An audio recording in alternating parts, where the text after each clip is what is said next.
Al-Fatihah.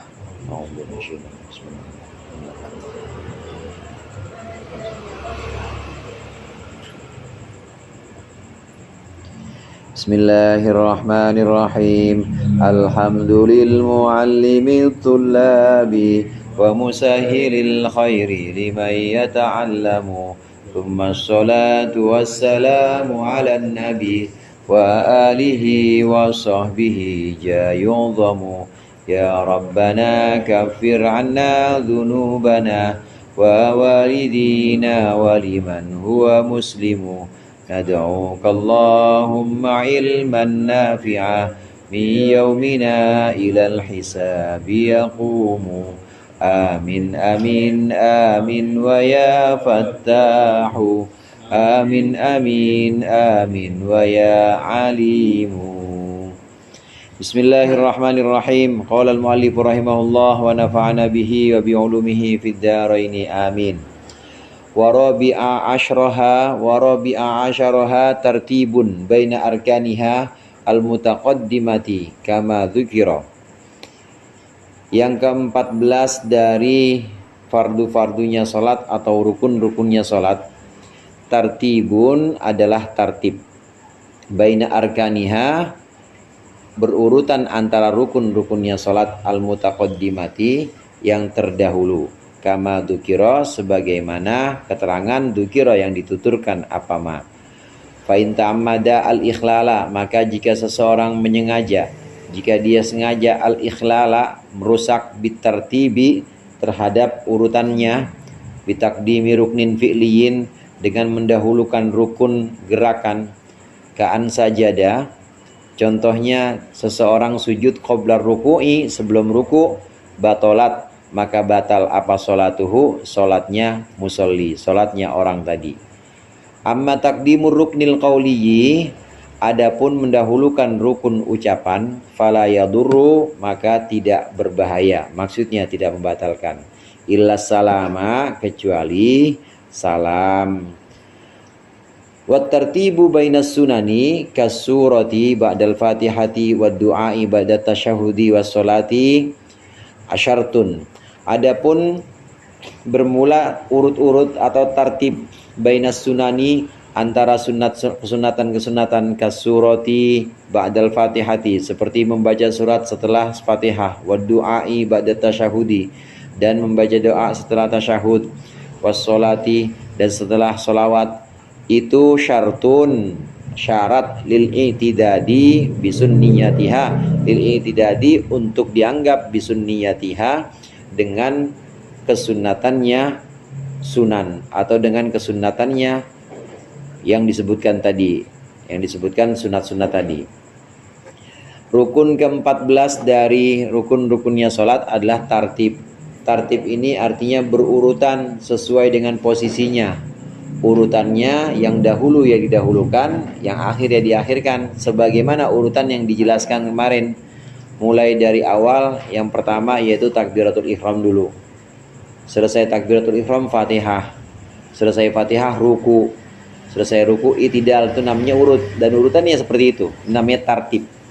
Tartib ini wajib hukumnya berurutan antara rukun dengan rukun. Antara yang disebutkan tadi, rukun yang dimaksud di sini yang wajib-wajib, antara takbiratul ihram, ya letaknya di situ.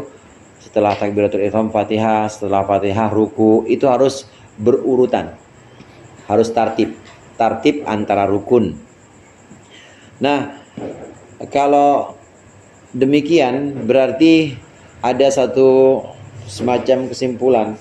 Kalau yang diwajibkan adalah urutan atau tartib antara rukun, jadi kalau tartib antara sunat bagaimana? Nah, tartib antara sunat ini tidaklah wajib, tapi ini hanya disyaratkan untuk dianggap kesunatan. Contoh begini misalnya, ada yang sunnah-sunnah, dalam sholat, yang sunnah-sunnah dilakukan tidak tertib, maka tidak membatalkan sholat. Yang sunnah dalam sholat misalnya membaca Fatihah, yang sunnah dalam sholat misalnya membaca surat setelah Fatihah, itu kan urutannya membaca surat kan setelah Fatihah. Surat ini hukumnya sunnah. Urutan sunnah membaca surat ini dianggap sunnah membaca surat, dapat kesunatan membaca surat kalau urutannya sesuai dengan yang ditentukan, yaitu selesai Fatihah. Urutannya Fatihah dulu, setelah itu baru surat. Nah, kalau bisa dilakukan demikian, maka dapat kesunatan. Ada orang dibalik, surat dulu baru Fatihah, bagaimana? Tidak membatalkan. Tidak membatalkan.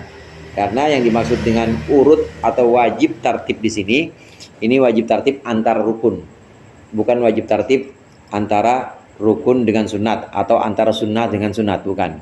Tapi antara rukun dengan rukun ini wajib tartib. Kalau antara selain itu, selain rukun dengan rukun, misalnya antara rukun dengan sunnah, ini tidak wajib tartib. Tapi kalau mau dapat kesunatan maka harus tartib. Ada orang baca doa. Kemarin kan kita bahas ada sunnah sebelum salam. Di akhir duduk tasyahud sebelum salam itu kan kita sunnah baca doa, Allahumma inni a'udzubika min adzabil qabri dan seterusnya. Itu doa sunnah. Nah, dapat kesunatan ini kalau urut atau tartib. Di mana urutannya? Ya urutannya habis fil alamin innaka hamidum majid. Selesai tasyahud baru baca doa, maka dapat kesunatan. Ada orang dibalik. Dia belum tasyahud, doa duluan. Allahumma inni a'udzubika min adzabil qabri. Sampai selesai, ya muqallibal qulub tsabit qalbi, baru at-tahiyatul mubarakatus shalawatut thayyibatullah. Enggak membatalkan sholat, tapi enggak dapat kesunatan. Jadi syaratnya kalau mau dapat kesunatan, maka kesunatan harus tertib juga. Harus ada di posisinya masing-masing. Tidak membatalkan sholat kalau urut atau tertib antara sunat dengan sunat atau antara rukun dengan sunat. Nah, yang wajib di sini yang bisa membatalkan sholat nih harus hati-hati. Ini tartib antara rukun dengan rukun. Dan rukun yang dimaksud di sini adalah rukun fi'li. Rukun fi'li adalah rukun gerak. Kita tahu dalam salat itu ada 3 macam rukun. Ya, perlu sedikit kita ingat-ingat lagi. Yang dimaksud dengan rukun itu segala sesuatu, segala perkara yang sifatnya wajib dilakukan dalam pelaksanaan ibadah.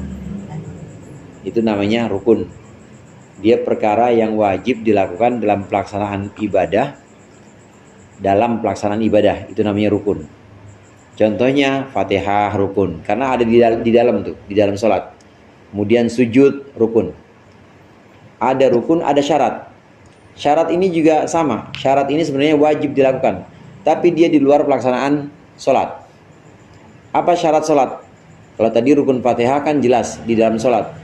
Fatihah, rukun sholat kan jelas di dalam rukun sholat itu terjadi di dalam sholat. Seperti Fatihah ada dalam sholat, sujud ada dalam sholat, namanya rukun.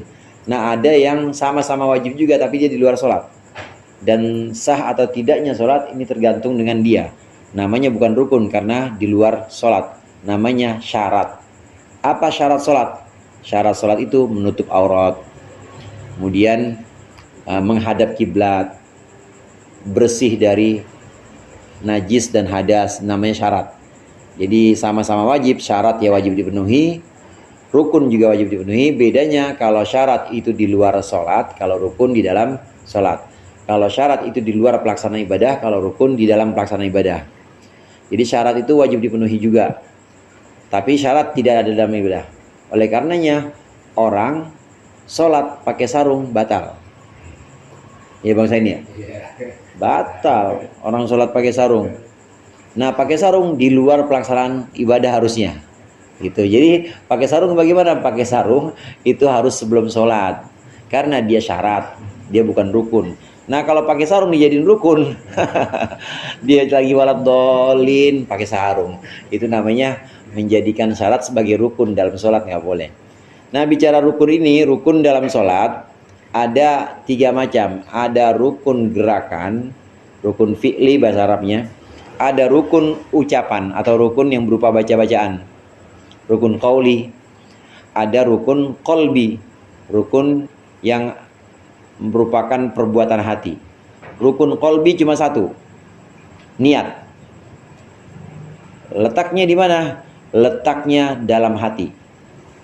Waktunya kapan? Waktunya saat pertama pelaksanaan ibadah. Kalau sholat berarti saat takbiratul ihram.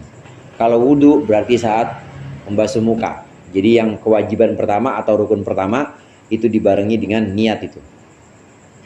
Kalau umroh atau haji ya waktu dia ambil mikot atau ambil ihram, pakai pakaian ihram. Nah di situ di awal pelaksanaan semuanya niat itu waktunya di awal pelaksanaan ibadah.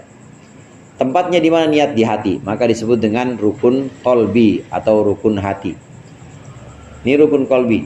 Ada rukun gerakan. Rukun gerakan itu sujud, ruku, duduk, itu rukun gerakan.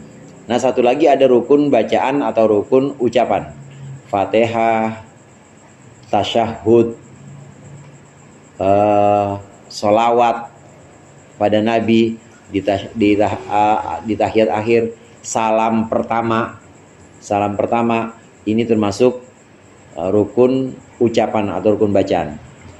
Nah, yang dimaksud tertib antar rukun di sini, yang wajib tertib antar rukun, wajib urut antar rukun, ini yang dimaksud adalah rukun gerakan. Rukun gerakan. Contoh begini, kalau kita tahu bahwa ruku itu kan lebih dulu dibanding i'tidal, dan ruku i'tidal lebih dulu dibanding sujud. Maka kalau ada orang nggak urut, habis baca Fatihah dia sujud dulu, habis sujud baru ruku, maka batal sholatnya karena tidak tertib atau tidak urutannya tidak sesuai, urutannya sudah salah, dia sujud dulu baru ruku. Maka tertib yang dimaksud sini adalah tertib antar rukun yang berupa gerakan. Bagaimana kalau rukun yang berupa ucapan? Bagaimana tertib antara rukun-rukun yang berupa ucapan? Tertib dalam rukun-rukun yang berupa ucapan ini hukumnya wajib. Namun ketika seseorang tidak tertib dalam melakukannya, tidak membatalkan sholat. Contoh misalnya, ada orang baca Fatihah, ya, ada orang baca Fatihah, cuma urutan Fatihahnya ini dia letakkan Fatihah di saat ruku gitu, maka itu tidak membatalkan sholat. Cuma rokaat itu nggak dianggap. Maka ketika dia bangun dari sujud di rokaat pertama, dia harus ngulang lagi, rokaat yang tadi nggak dianggap, harus letakkan Fatihah di tempatnya, urutan. Beda dengan rukun gerakan. Kalau rukun gerakan, dia orang harusnya ruku dulu, tapi dia sujud dulu, maka bisa membatalkan sholat. Ini yang dimaksud dengan rukun gerakan dengan rukun ucapan. Nah, kalau sengaja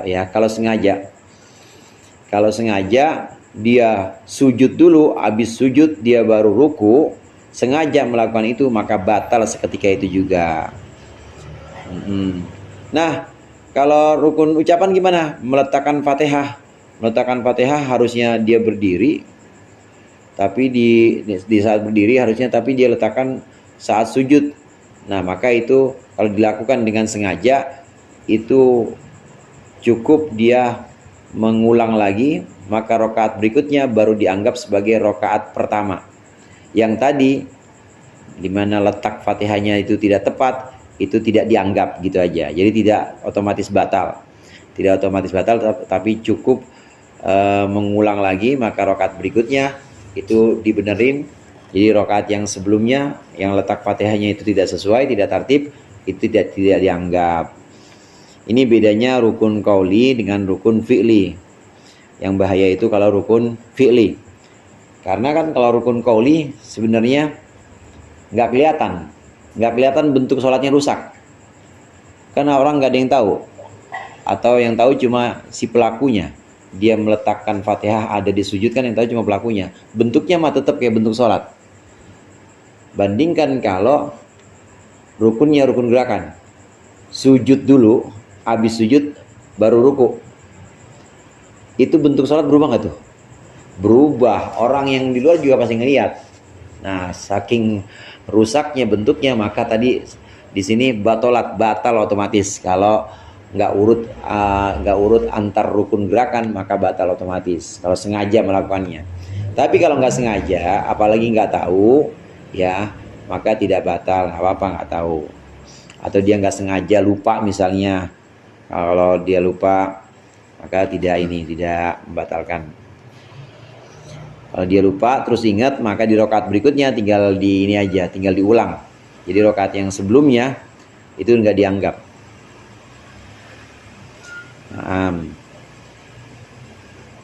Walau saha ghairul ma'mumi fit tartibi bi tarki ruknin ka'an sajada qabla ruku'i aw raka'a qabla al-fatihati wallahu a'lam bissawab.